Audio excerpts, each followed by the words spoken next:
Hello and welcome to Hospitality Huddles. I'm Scot Turner, and in each episode we'll be uncovering the industry's biggest challenges and serving up the solutions to help overcome them. We're bringing together some of the best thought leaders in the industry and finding the most creative minds shaping the future of hospitality from all around the world to share insights tackling the pain point operators just like you face every day. This week we spoke to Wouter de Graaf from Hospo Life, and if you listen to the episode you'll know that we spent a lot of time talking about the people side of the industry. The talk took a bit of a sideline because we'd actually planned to talk about F&B and hotels, but the main conversation was so good I thought it deserved its own episode. So here is a bonus episode with Wouter where we spent some time following the original plan and discussing what are the issues in hotel F&B and how do we overcome them. Enjoy listening to this bonus episode, and if you like this and the other episodes, one of the best ways to support us is to hit that subscribe button and leave a review. It'll only take a couple of minutes and it really does make a difference to the show. So let's get on with today's bonus episode, and as always, all that's left to say is welcome to Hospitality Huddles, where hospitality meets conversation one huddle at a time. One of the things that we wanted to talk about was about F&B in hotels and why so many times you see F&B fail in hotels, and it's something that's quite passionate to me, and it's what I spend a lot of time working on with Orden Hospitality. And you've obviously been an F&B guy, you've worked in big hotels, you've worked for some of the big chains across the world. Why does hotel F&B get a bad reputation?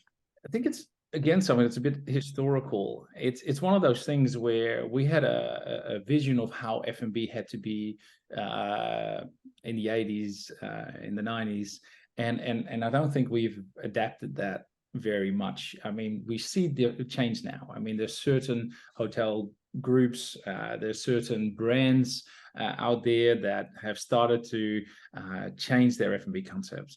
I think it's one of these things. Again, we need to see how generations have changed and what their behaviors are.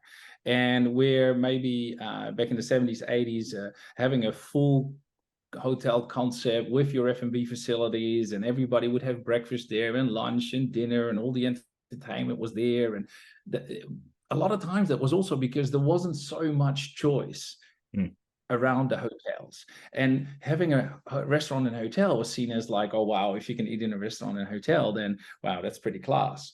Well, those days are long gone.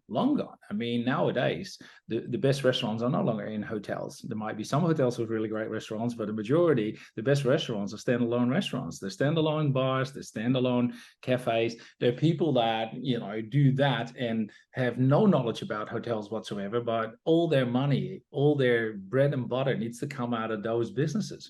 So where hotels have the advantage a lot of times that they don't pay insurance separate and they don't pay rent separate. I mean, it's all part of the building. So, a food and beverage manager might say, oh, I'm doing really well, I got 20% profit. And then, you look at that and you would take rent out and insurance, and all of a sudden it might not look so pretty anymore. Yeah. A restaurateur, someone who actually runs a restaurant, doesn't have that luxury. So he's got to pay the rent, he's got to pay for the insurances, etc., and has to be creative about the concept that he or she puts out there to make sure that it works. And I think that's where restaurants have taken over, and bars and cafes alike. They have superseded what we offered in hotels, and hotels have maybe over the time just gotten a little bit complacent about their offering. It's good to see some change, but you take a look at consumer behavior. People want variety. Their standards of living at their houses in a lot of places have improved over the years. So if they can have a fancier table at the house, they want a fancier table at the restaurant.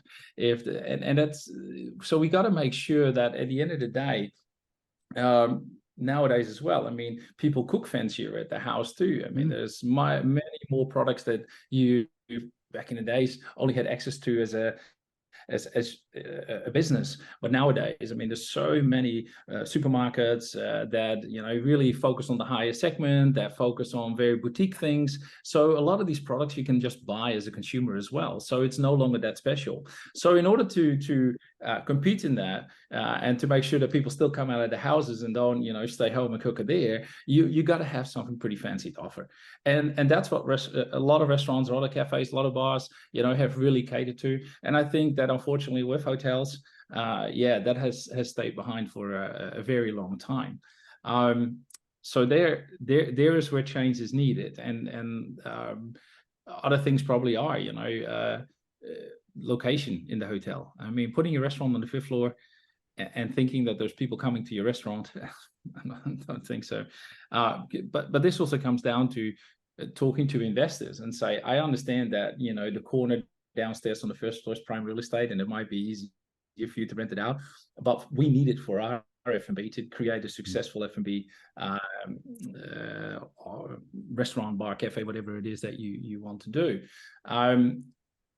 So yeah, I can see change. I can see there's a mind shift, and I can see investors as well, that there's a mind shift of, hey, at the end of the day, we pay a lot of money to build these food and beverage facilities into our places. We actually should get return on it. So so there is change. I won't say it's going quick, but I do see certain places that are putting in some really, really nice F&B now in terms of hotels. Yeah, and I see the same, and I think for me over the years in hotel F&B, and if I look back at some of the examples now, I was really lucky to work with people like the Malmaisons of the world as they were first breaking into the market and making change, and a lot of what these guys did that others weren't doing was took risks. And they believed in the concept that they had planned. They did the homework around why it should go in that hotel and why it should be positioned and where the location was. They put street entrances into all their hotels. And I think sometimes that risk and conviction gets lost in the chain of process that sits in some of the big chain hotels. But I was listening to the VP of creative F&B for Ennismore hotels, and they were talking about how much time they spent in locations, in cities, really understanding the dynamic before they made a decision on what went in, so that risk was founded with fact and data, but they also wanted to kind of bring something new to the market as well. So what's your experience of that over the years? Because I know you've worked in chains as well, but how much does risk and putting your neck on the line in terms of being sure on concepts plays a part in what actually happens when the hotel comes to open? I think it depends on a few things. I think it depends on Ennismore, of course, is a brand that definitely focuses, and that's their background as well. So I think it depends a bit on the brand and who's leading the brand. I think it depends on the investors. A lot of hotels are owned by investors that might or might not have any background in hotels. I mean, some of them are very traditional investors. They can be pension funds, whatever. So do they have any affiliation with the hotel business, or are hotels just part of their investment portfolio?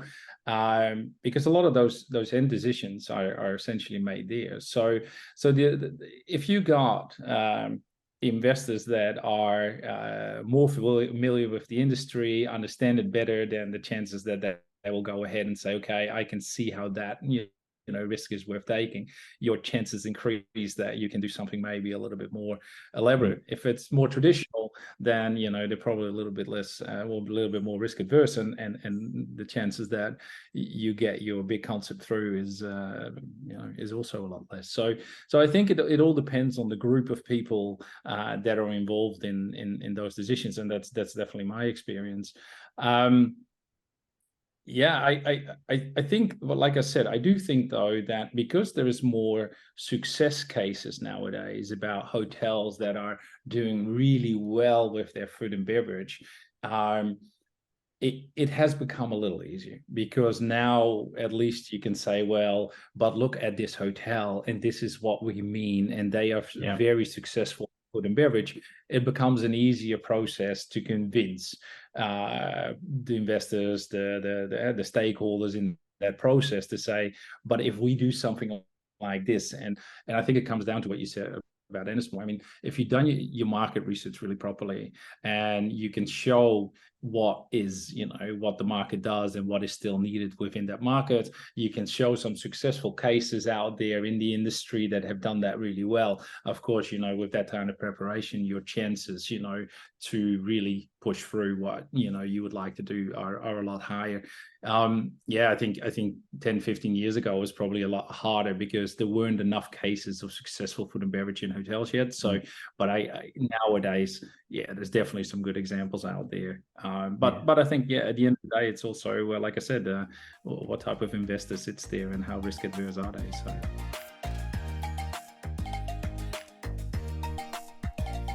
Thank you for listening to Hospitality Huddles. We want to take this opportunity to tell you about the newsletter that we have just released, created for F&B leaders, that shares tips to grow your performance and welcomes you into a global peer community. Having led luxury F&B operations for over 20 years for brands like Dorchester Collection and Intercontinental Hotels, I understand and have experienced these pain points all too well. And that's why it's exciting to bring you F&B Insider. Our mission is to help F&B leaders navigate these challenges with newfound wisdom and innovative strategies. We believe in thinking differently, and we want you to do the same. Our promise is simple. By subscribing to F&B Insider, you're joining a community of industry leaders who are committed to excellence and growing their operations by thinking differently. So follow the link in the show notes that will take you through to our subscribe page. Thanks again for listening to Hospitality Huddles, brought to you by Auden Hospitality. Don't forget to leave us a review, and we'll see you next time.